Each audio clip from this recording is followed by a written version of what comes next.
12 elephants have been slaughtered in the single worst recorded ivory poaching ever in Kenya. An alarming discovery at our state's lone nuclear site. Leaking single-shell tanks at the Hanford site. And tonight, concerned not only about what we know, but what we don't. The public really deserves to know exactly what's happening. There's no earthly answer that anyone can understand why these people, after 6 days, are still in this filthy, miserable convention center. Why are they still here? There's the freeway here. I tell you what I would have done. What I would still do, I would say, let them walk out of here. Let them walk away from the filth. Let them walk away from the devastation. Let them walk away from the dead bodies in here. They won't let them walk out of there because I'm standing right above that convention center. And what they've done is they've locked them in there. The government said, you go here and you'll get help. Or you go in that Superdome and you'll get help. And they didn't get help.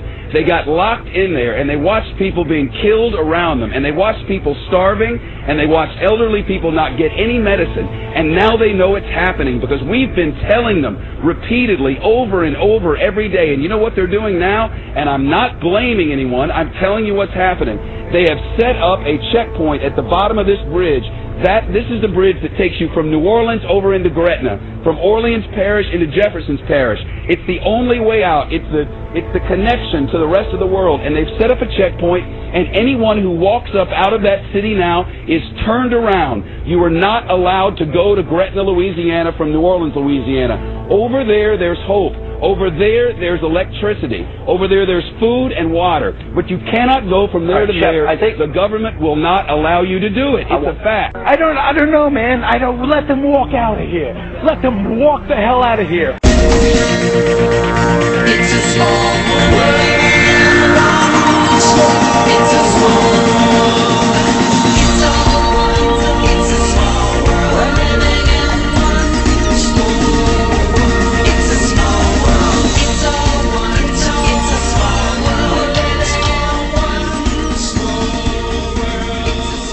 Fire, some small fires in the woods, just small brush fires.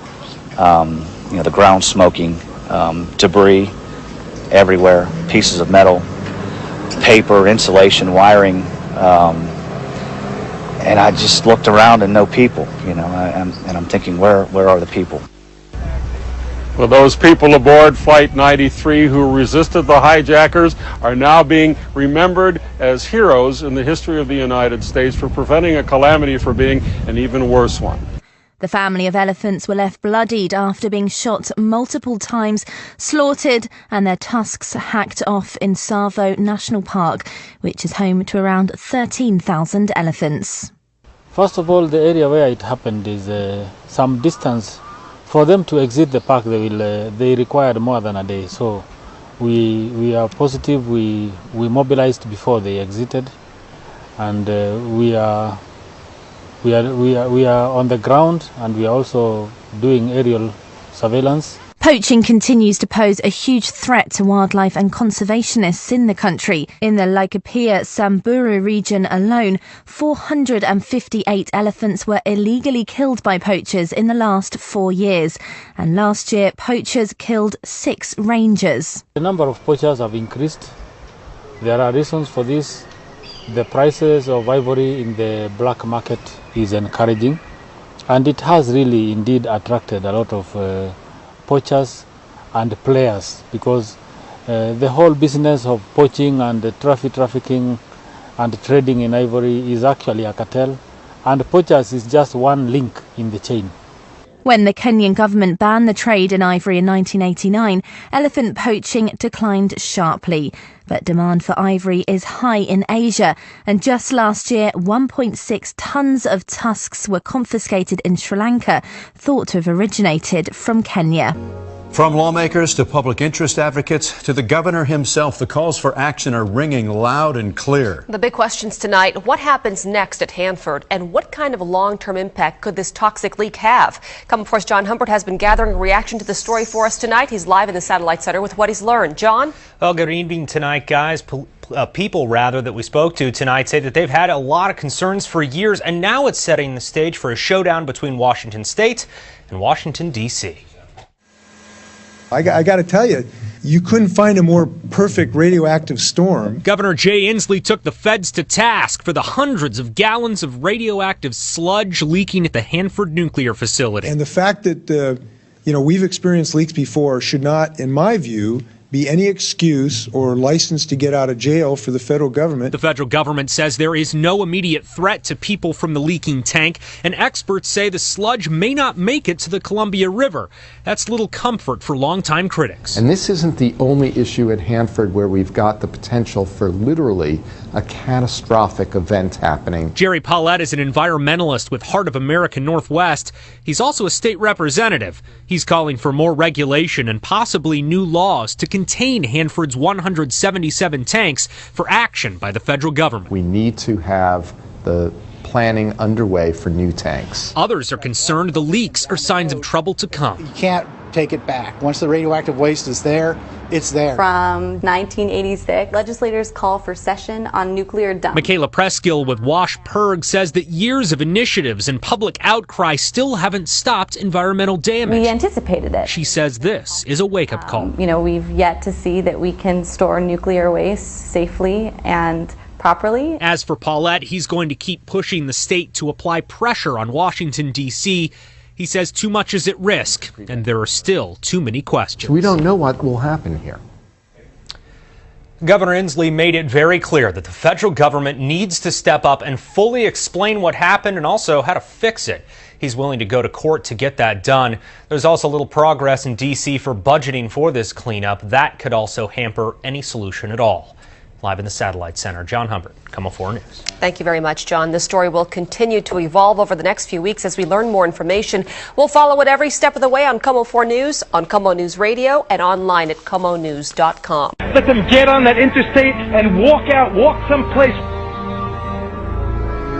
We had Walmart deliver 3 trucks of water, trailer trucks of water. FEMA turned them back. They said we didn't need them. This was a week ago. We had 1,000 gallons of diesel fuel on a Coast Guard vessel docked in my parish. The Coast Guard said, come get the fuel right away. When we got there with our trucks, they got a word. FEMA says, don't give you the fuel. Yesterday, FEMA comes in and cuts all of our emergency communication lines. They cut them without notice.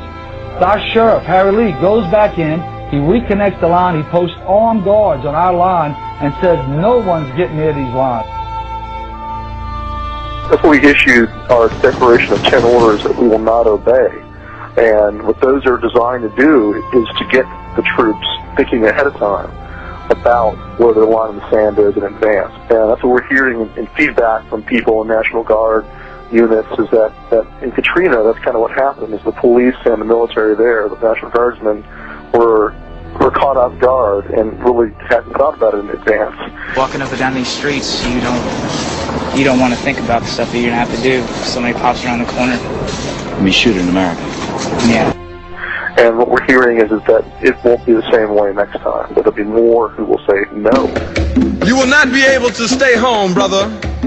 You will not be able to plug in, turn on, and cop out. You will not be able to lose yourself on Skag and skip out for beer during commercials because the revolution will not be televised. The revolution will not be televised. The revolution will not be brought to you by Xerox in 4 parts without commercial interruptions. The revolution will not show you pictures of Nixon blowing a bugle and leading a charge by John Mitchell, General Abrams, and Mendel Rivers to eat hog maws confiscated from a Harlem sanctuary. The revolution will not be televised.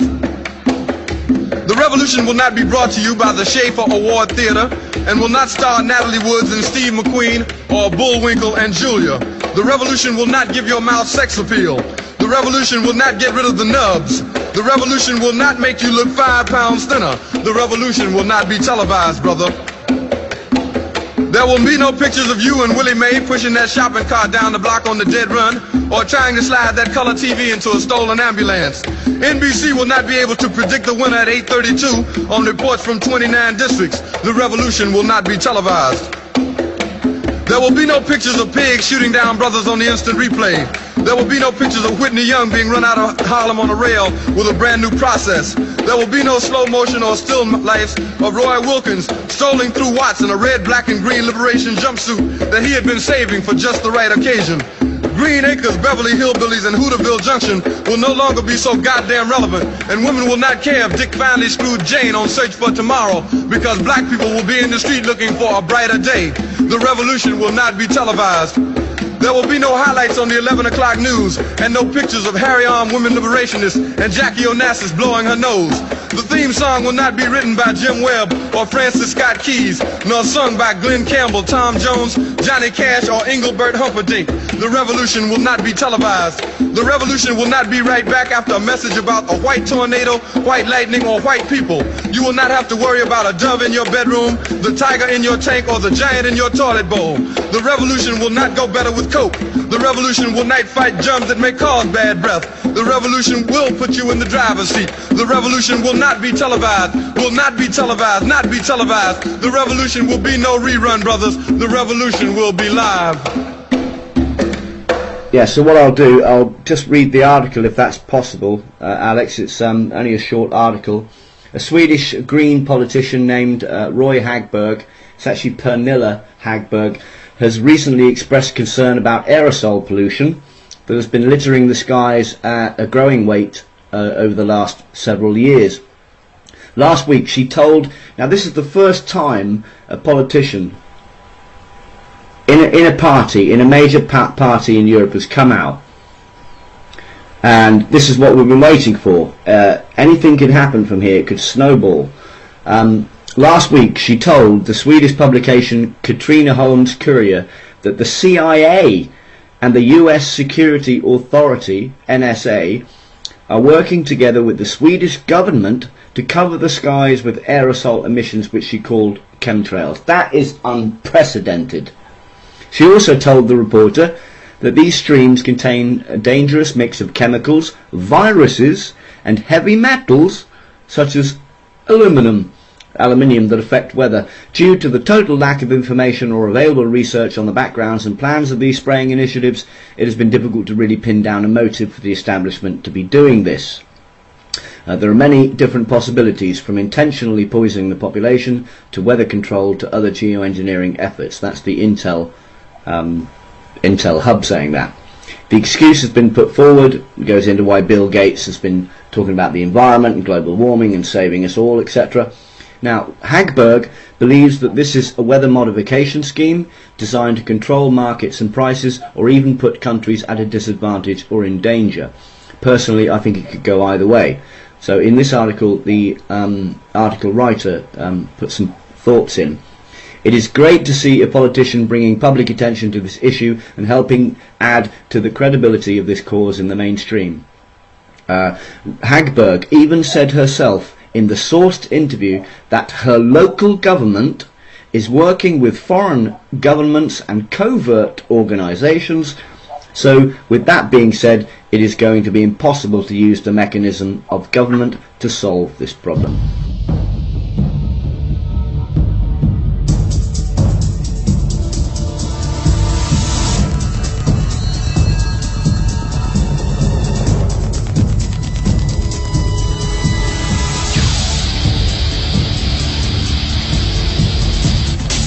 Members of Skull and Bones, a secret society at Yale. What does that tell us? Not much, because it's a secret. Is there a secret handshake? Is there a secret code? I wish there were something secret I could manifest. 322, a secret number? There are all kinds of secrets, Tim, but one thing is not a secret. I disagree with Skull and Bones, the secret society. It's so secret we can't talk about it. What does that mean for America? The conspiracy theorists are going to go wild. I'm sure they are. I don't know. I haven't seen the web. Number 322. And after 1989, President Bush said, and it's a phrase that I often use myself, that we needed a new world order. In order to enforce this, he talks about a supranational monstrosity that he calls a planetary regime. This means a world empire, a supranational, one-world government that would attempt to control all details of human life. Would start with what he calls the global commons. That is to say, anything that impacts the air, the soil, and the oceans would become the subject of international, supranational intervention. It would be like the IMF on steroids. Instead of just economic life, it would extend to everything. again, the temperature in your living room, the kind of car you have, the amount you get to eat, whether you have a pet. I mean, minimal details about your everyday life.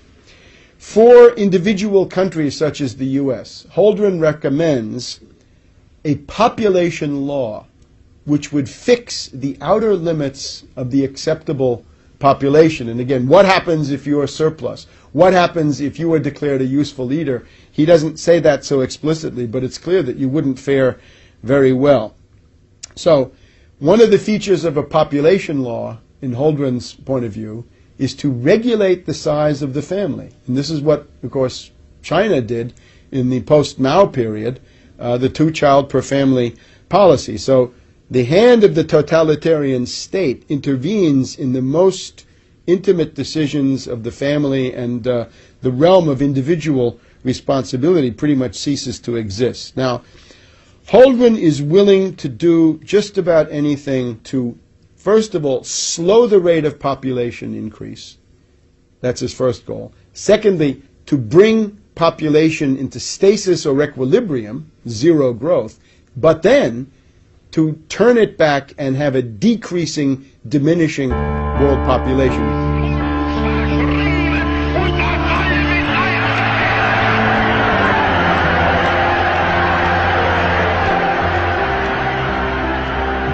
The hope that each of us has to build a new world order in which nations and peoples with different systems and different values can live together in peace. We have before us the opportunity to forge for ourselves and for future generations a new world order, a world where the rule of law, not the law of the jungle, governs the conduct of nations. Now we can see a new world coming into view. A world in which there is the very real prospect of a new world order. It is a big idea, a new world order, where diverse nations are drawn together in common cause to achieve the universal aspirations of mankind.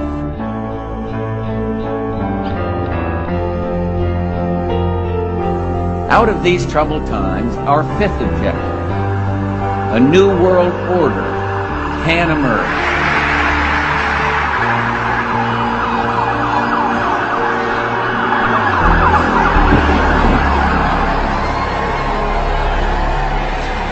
There is a chance for the President of the United States to use this disaster to carry out what his father, a phrase his father used, I think, only once, and hasn't been used since, and that is a new world order.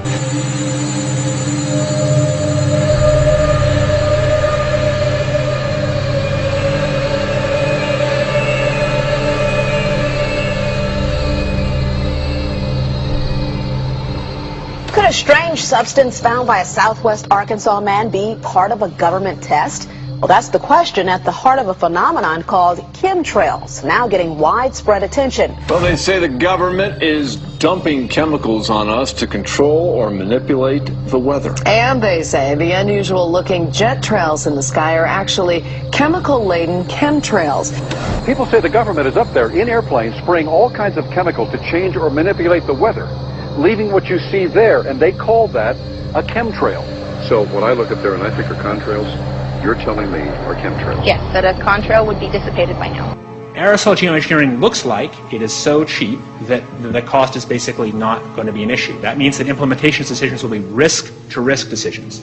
The risk of doing it against the risk of not doing it. And it makes the problem of how we govern it fundamentally harder and different and novel. So I've told you that it's cheap to deliver materials to the stratosphere, and I'm convinced that's true. I don't think that will change. But I think the more we do research, the less easy this will look, the more complicated the environmental effects will look. And that's a good thing, because right now it looks too easy. So I think that if we do more research, we're likely to find out that it's harder and more complicated than we thought, and that the side effects are harder to manage, and that's a healthy outcome that will make it easier to do the management. Of course, the opposite reaction is possible.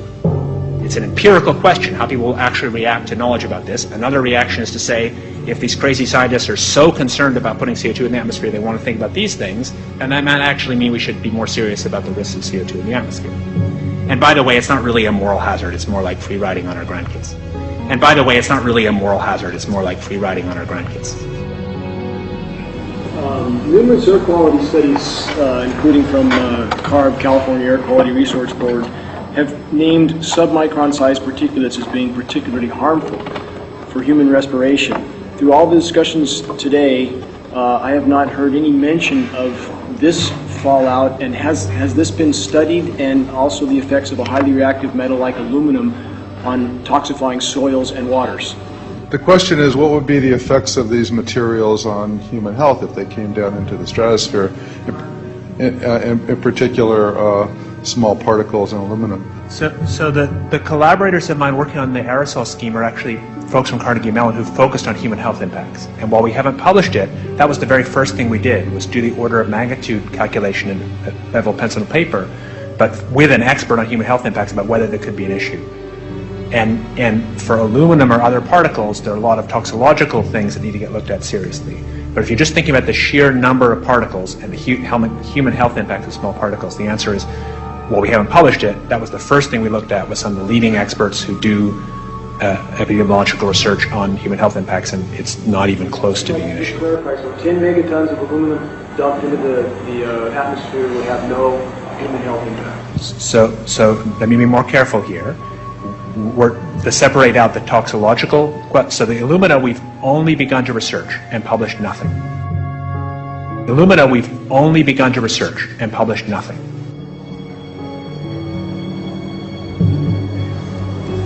Dane looked at him and he said, so you're telling me that spraying 10 to 20 megatons of aluminum, as you said, would have no human health effects? He took a deep breath and he swallowed and he said, let me be more careful here.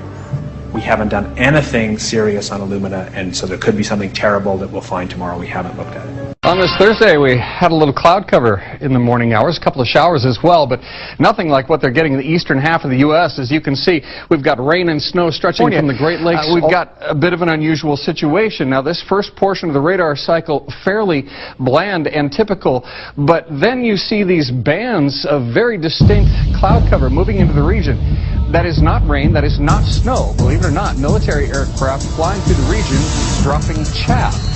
Small bits of aluminum, sometimes it's made of plastic, or even metallicized paper product, but it's used as an anti-radar issue, and obviously they're up there practicing. Now, they won't confirm that, but I was in the Marine Corps for many years, and I'll tell you right now, that's what it is. When we talk about the alumina, we're talking about a highly evolved network of like tentacles of an octopus that are operating worldwide in multiple levels and multiple layers. They are everywhere.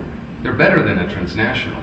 And what they are doing and planning is manipulating the DNA of humans inclusively, embedding codes inside the human DNA in order to wake up satanic super soldiers on planet Earth. We're talking about a Luciferian agenda? Yes, we are talking about a Luciferian agenda. To create the collective state, or communism, where you abolish religion, where you abolish spirituality, where you all become one world, is the same procedure that has been used time and time again and has not worked.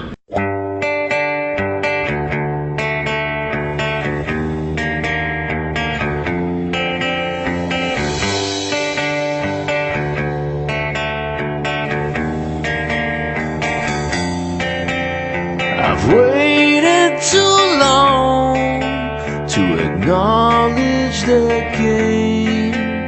I've tried oh so hard to look it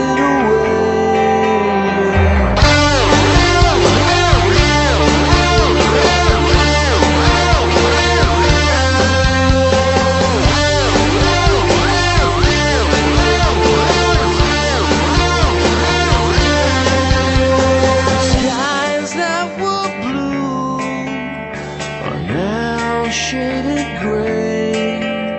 They tell you untruths and push you away. They're rushing over my head.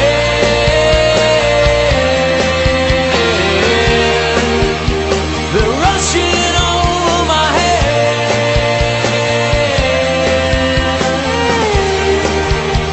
I feel like I may be dead.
just can't run away.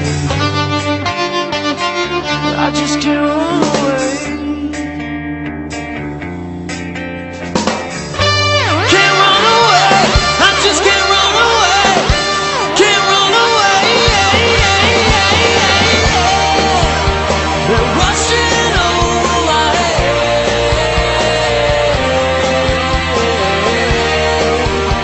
They're rushing over my head.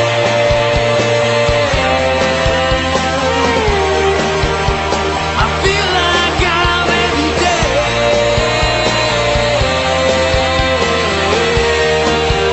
Stop rushing over my head.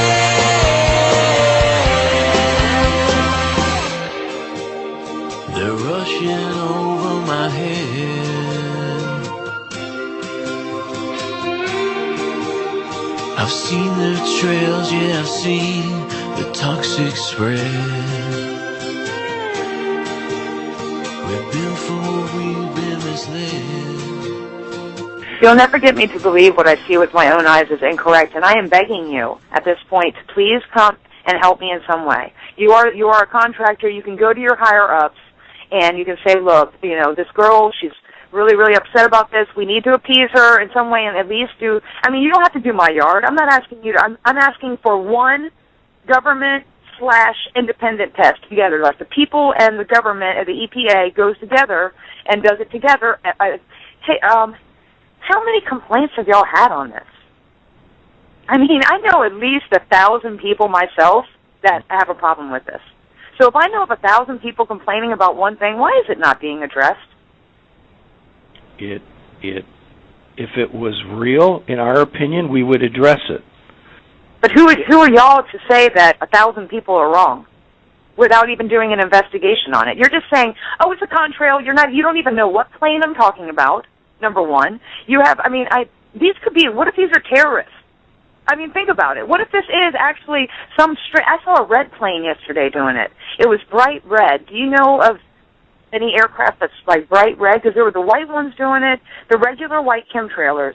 Then I had like what looked like a chem bomber. It looked like a jumbo jet, and I was doing the big, huge one that does the big plumes out of both sides that turn into the chem clouds. And then there was this one rogue red airplane doing it. And so, I mean, it's multiple different airplanes. Right, and they all can fly at the same altitude, and there are jet engines on business jets that you could put your arms around, and there are jet engines on the big commercial jets that you can stand in. So don't you think that there would be a difference in the contrail coming out of those totally different types of jet engines? Yeah, but that wasn't my point. My point was I was trying to tell you that there are multiple different aircraft involved in this, and I have documented that. And no, I'm not out there taking pictures of contrails. First of all, I wouldn't even have time to take pictures of contrails because contrails dissipate behind the back of the plane as they go. Contrails do not stay up in the air for hours and spread out into chemical clouds. But I send you a fact sheet that explains they can linger for hours. Do you really think that I haven't studied contrails? I have studied contrails till the cows come home. I've been, for lack of a better word, harassed by disinformation agents that attempt to try to silence me, and it's not going to work. The only time when I will shut up about this is when the EPA acknowledges my claim and comes out and does something about it. I could be wrong. I'm more than willing to admit I could be wrong. So come out and prove it. I'm going to keep talking. I'm going to keep, in fact, if y'all don't acknowledge my complaint, I'm going again to ABTV 10 News, which I've already done once, and I'm going to go public with this. Okay, it's your right. I can't. That's your right. But you set up the Clean Air Act to protect us, and it's really not to protect us because you ruled out airplanes. We haven't ruled out airplanes. We are ruling out chemtrails. But you can't rule out something you're not even acknowledging exists. How can you rule out something that you have not investigated at all? What investigation have you done to any of the claims that people are seeing these?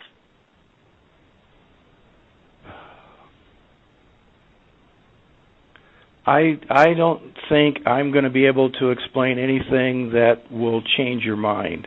But I just asked you a question. I just asked you, have you ever acknowledged anyone's formal complaint on chemtrails, like the two that I put in? or anybody else's? What do you mean by acknowledged it? I mean that you actually followed up on it. You didn't just give them a little fact sheet on contrails and tell them to go on their merry way. We have not sent anyone into the field to take measurements at people's houses, if that's what you mean.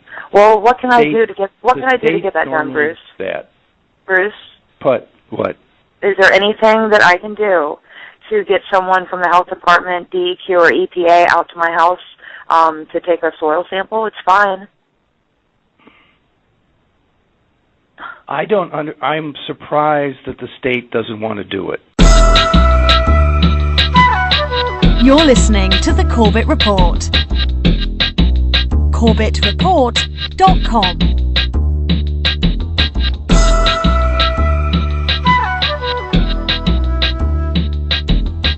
Welcome, ladies and gentlemen. Welcome to another edition of The Corbett Report.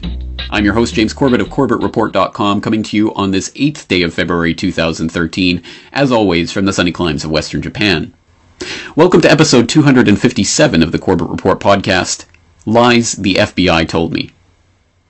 Now, I am sometimes contacted by concerned correspondents out there who wonder if I am worried about my own personal health and safety, given that I often speak up against the powers that shouldn't be, and specifically a lot of the alphabet soup agencies that unfortunately wield so much power in our modern war on terror, Big Brother surveillance state paradigm. And while that is certainly not a laughing matter and not one to be taken lightly in the wake of the suicides of people like Gary Webb and Terry Yakey and the DC Madam and many others that we've talked about on this podcast in the past, at the very least it can be documented that I have put my personal health and well-being on the line for the sake of this podcast, if for no other reason than last night, in preparation for this podcast episode, I forced myself to watch this. And for those who are listening at home rather than watching the video version of this podcast, I am holding in my hands J. Edgar, that putrid piece of historical revisionism that was excreted out by that Hollywood sycophant Clint Eastwood, and which seeks to really reify J. Edgar Hoover and the institution, the monstrosity that he helped to create in the 1920s, the Federal Bureau of Investigation, the department, the Bureau of Investigation as it was known then, a rather modest subsection of the Department of Justice when J. Edgar Hoover took it over in 1924, but which quickly and under his guidance expanded into this, as I say, sprawling monstrosity of a bureaucracy that we know today. And it's, well, there's a lot to be said about this disgusting display of revisionism that Clint Eastwood excreted out, as I say. But to its credit, I suppose we can say that it, at the very least, glancingly touched on some of the key aspects of the J. Edgar Hoover story, if only in the most tangential of ways. And it does have all of the elements there, at any rate. His homosexuality, his cross-dressing, both of which obviously played into the blackmail that he was under from various groups, including, of course, the Mafia for many years. But also, for example, some of the underhanded and illegal and subterfuge that he used to gain and grow his political power and influence in the early years of the Bureau, and of course that he used to maintain power over that Bureau for well nigh half a century. A staggering amount of time, and as I'm sure people know, he stayed on well past the mandated 65-year retirement age. And how did he do that? Well, it was because of the remarkable leverage that he had over president after president, through the use of his illegal wiretapping techniques and other underhanded illegal techniques for gathering information on the political class. This is not something that's disputable. This is not something that people speculate about. This is something that has long been well known and documented.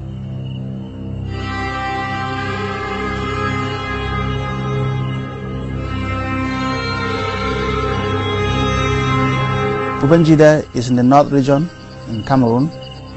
Poachers have been frequenting the park since 2006, but they have never killed as many elephants as they did this year. People poaching elephants are coming from foreign countries, are very well armed and organized. They are coming in big bands, about 50 people with heavy guns. When I looked at those elephants on the ground, it was horrendous. I wish I didn't see it. It's terrible.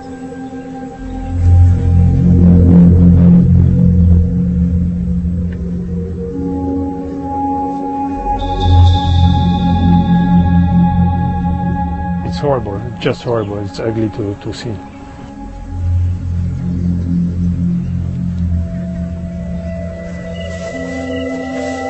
Most of the time the elephants are very close together. We think they push them together before shooting them. They were just systematically killing all elephants, big, small, no discrimination. I personally saw 329 carcasses.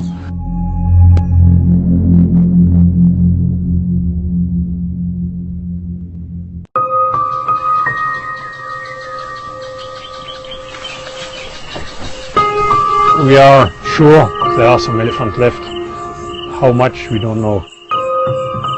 As a Cameroonian, I feel really sad that 400 elephants or 300 elephants had to die before we got an official reaction from the public authorities. Elephants are a world heritage, and so everybody should contribute to the protection of elephants. And for that, we need help. Got a package full of wishes, a time machine, a magic wand, a globe made out of gold.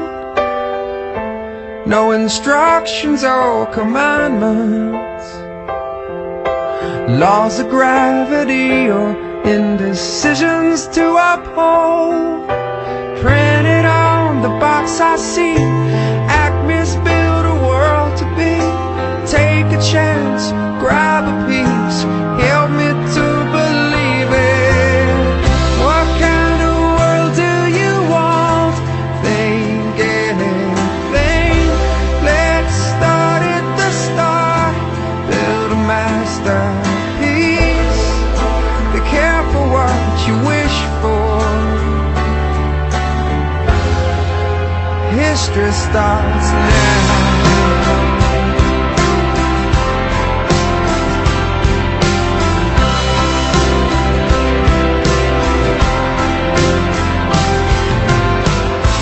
There be people or peoples,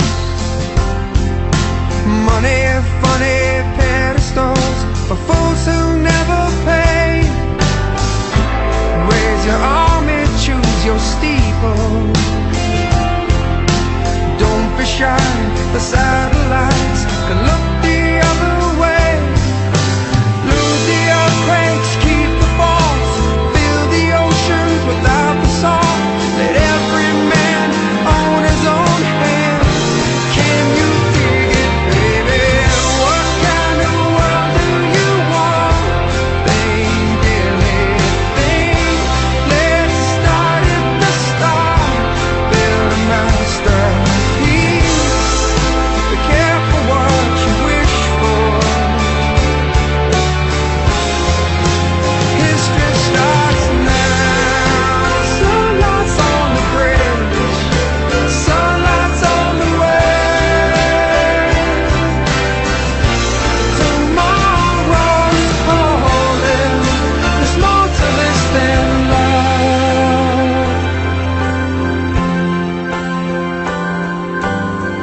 What kind of world do you want? What kind of world do you want? What kind of world do you want? Think anything. Let's start at the start, build a masterpiece.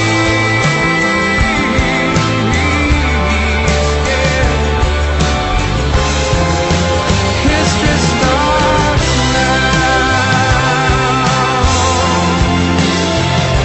Starts now.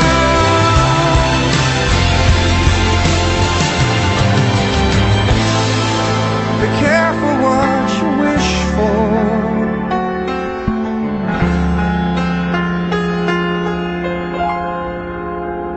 Start now.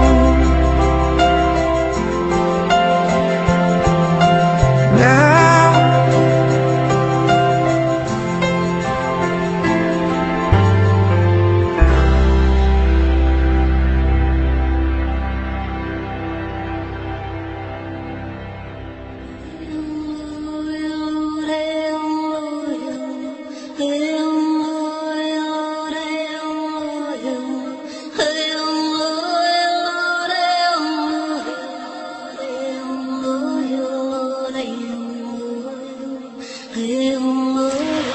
Einstein once said that if the bees were to disappear, that all humankind would follow in 5 years.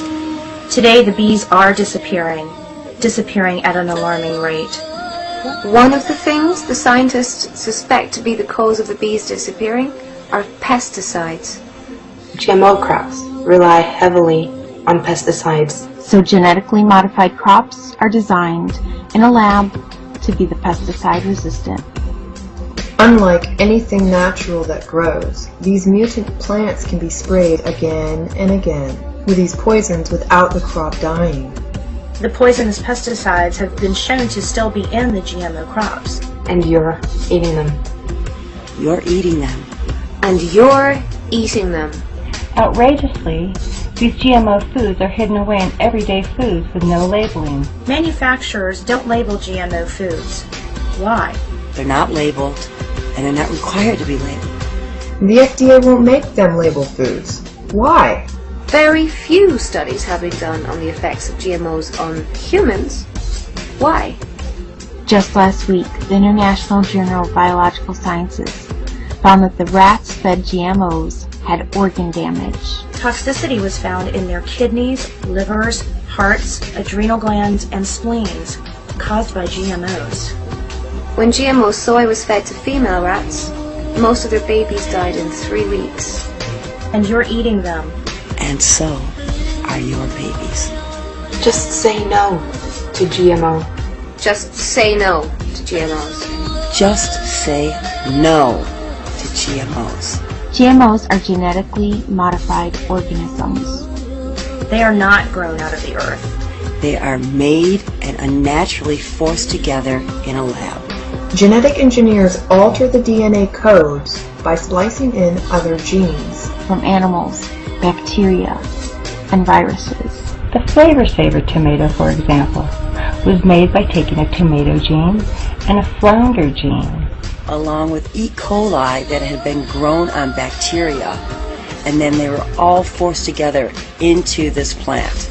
Where are GMOs and how do you avoid them? So, here are the basics on finding GMOs until we do get them labeled. 93% soybean. Soybean products are all GMO. 80% of corn and corn syrups are GMOs. GMO fruits and vegetables are not allowed to be labeled. However, you can identify these GMOs by the PLU number, just 5 digits long, and begins with the number 8. GMOs are hidden in many boxed food items in odd places like beet juice. The only way as of today to guarantee you are not eating GMO foods is to buy from local organic farmers or grow your own. Control the seeds and you control the food. Some facts about Monsanto Company, recently named Company of the Year 2010 by Forbes magazine. The company was a major producer of DDT. Monsanto helped produce the atom bomb. The company produced Agent Orange. Monsanto's invented DST. Monsanto applied for 20,000 patents for GMOs, said to include the patent of a pig. Monsanto sued Ben & Jerry's for labeling their ice cream BST free. They have systematically bought out seed companies around the globe, so now there are fewer options for growers. When Codex Alimentarius is implemented, organic food and seeds will become illegal. You will only be left with GMOs. The natural chain of food and reproduction is breaking apart, and bees are dying. What does this mean for us? We're next. Einstein told us, when the bees go, we go. We sit like idiots and just complain about it. This means total and absolute control over the world's food supply. And the end of small farmers. They will have every human on earth groveling for a morsel of their genetically modified frankenfood at the global breadline. Control the food, control the people. Control the food, control the people. Control the food, and you control the people. Will I say? Not on our watch. Well, we say not on our watch. We say no, not on our watch. Well, we say no, not on our watch. Well, we say not on our watch. Well, we say not on our watch. We do have choices. We can stop this.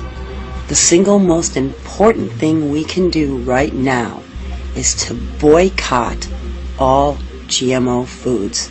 The best way to do it is to boycott GMO foods. Demand labeling of all GMO products from your representatives. Buy from local farmers or grow your own organic food. Just say no to GMOs. I say no to GMOs. I say no to GMO. I say no to GMOs. I say no to GMOs. Just say no to GMOs. It just might save your life, or the world. The physical body of the pharaoh was rendered timeless, perhaps turned into an open gate, or perhaps a type of anchor. It was heavily supplied with all manner of spells, amulets, talismans, and other forms of magical protection.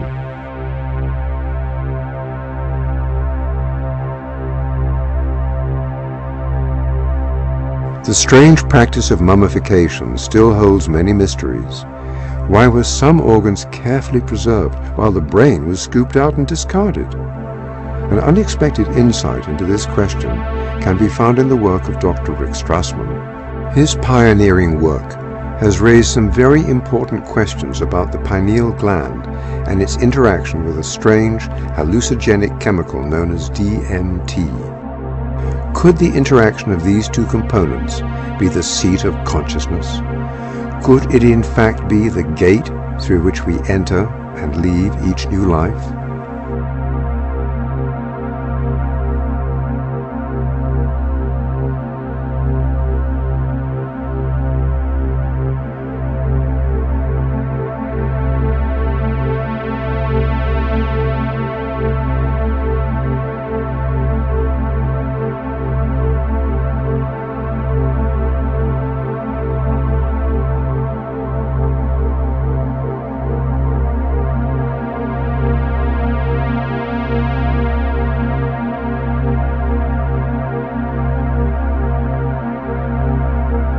In terms of how the study started, I was interested in seeing if I could determine a biological basis of mystical states. That was probably how things started in the first place. And I was quite impressed with some of the commonalities that seemed to occur between spontaneously occurring mystical states, such as those that occurred with meditation and with spiritual practices, and even those described, from near-death experiences. Quite a few of those descriptions seem quite comparable to descriptions of people on large doses of psychedelic drugs. And so I started to think about the possibility of some kind of compound in the brain with psychedelic properties that could be underlying some of these spontaneous experiences. I began becoming interested in the pineal gland as a possible source of some kind of psychedelic chemical in the brain. It's an extremely mysterious organ. It's quite small. There seemed to be, some kind of a kind of visual correspondence with light and with color in the pineal. And also it has quite a long history in the context of the mystical literature. It's been described as the third eye and as the crown chakra, those kinds of things. And it's spoken of as being activated when people attain quite high mystical states. And so one of the interesting aspects of pineal development also is that it appears in the human embryo at around 49 days of gestation. And 49 days is also the time that the Tibetans believe is required for one soul to incarnate onto the next. So that was a pretty interesting, coincidence. At the time of the differentiation of the fetus into either male or female, that also occurs at that 49-day period. And so I was struck with this interesting kind of temporal, correspondence. And so as time went on, I started, looking into some of the chemistry of the pineal gland. And it seemed as if it was capable of making a compound called DMT. DMT stands for dimethyltryptamine. It's like a chemical cousin of serotonin. And it's quite a profound hallucinogenic type of chemical. It seemed as if the pineal contained all of the precursors and all the enzymes and all of the building blocks that would be required to make DMT. So I started speculating about perhaps there was DMT released in the pineal gland and stimulating the brain under extraordinary states, either through spontaneous mystical states, the time of death, or at times close to death. And also I started speculating that perhaps it was stimulated at the time of birth as well. The pineal gland is extremely well protected from stress, but you can stress the pineal gland if the stress is great enough. Pineal's protective mechanism can be overridden. And so obviously the most stressful time in a person's life is at the time of death. The stress hormones like adrenaline and endorphins are at extraordinarily high levels at the time of death.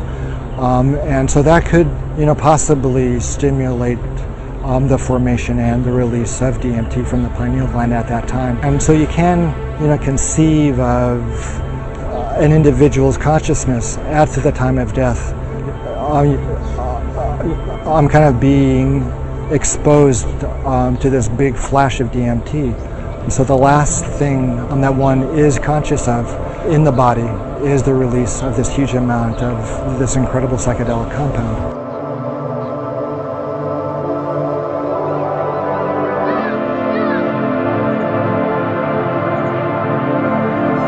During his testing, Strassman discovered that abnormal levels of the chemical DMT triggered states of consciousness that closely paralleled common experiences of an afterlife. Well, that's true. Almost everybody experienced an extremely profound, an extremely unmistakable separation of their body and their consciousness from each other.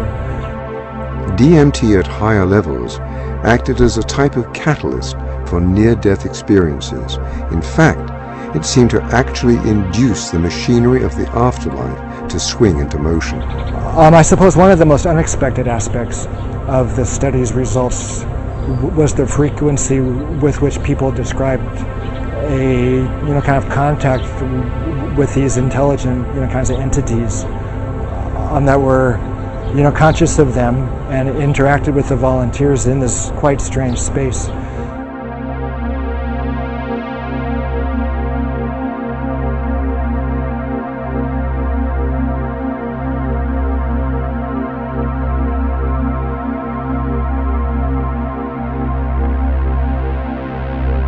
So these entities were both helpful and, kind of malevolent as well. Some of the helpers were kind of angelic, while other of these entities were kind of malignant and threatening. And actually a handful of the volunteers experienced, some traumatic encounters with these entities.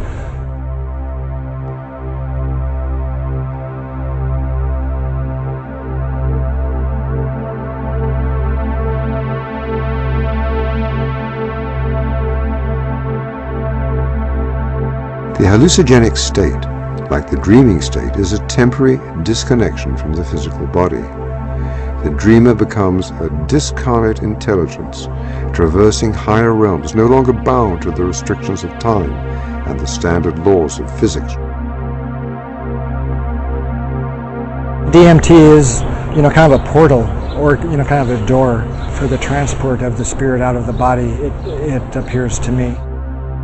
In some ways, the occurrence of DMT in our brains, in our bloodstream, is kind of validation of a spiritual reality in quite a few ways.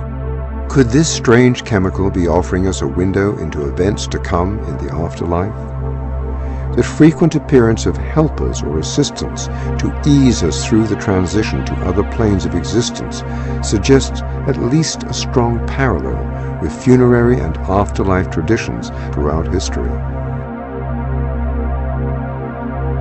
The discovery of the unusual properties of the pineal gland illuminate the many strange references to this most mysterious part of the brain. In strange and unexpected ways, the temples demonstrated a special emphasis on the pineal gland and its role as the intermediary between mind and body, the seat of consciousness, and possibly the gateway into and out of life. The results suggested that the mysterious pineal gland may be linked to the mechanism through which we enter and leave our physical bodies. Could this have been the reason that the brain of the deceased pharaoh was removed? Was the pineal a kind of link or bridge or tether between the physical mummified body and the consciousness?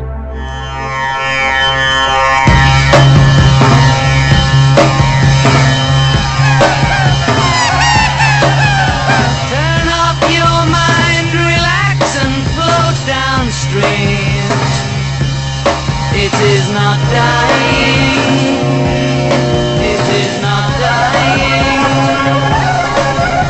Lay down all thoughts, surrender to the void.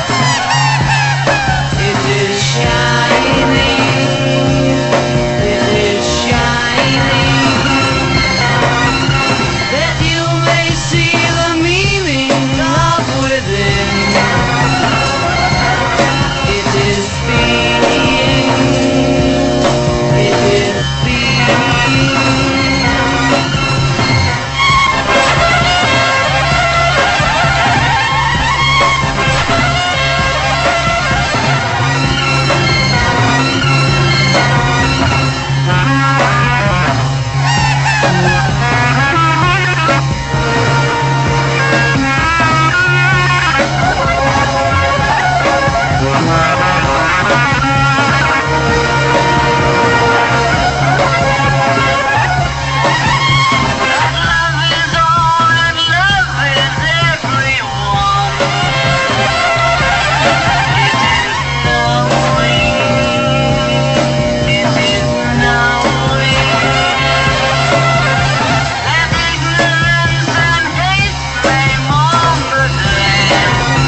This is Small World Radio, a signal of love. Signal of love. Signal of love. Signal of love. Signal of love. Signal of love. Signal of love.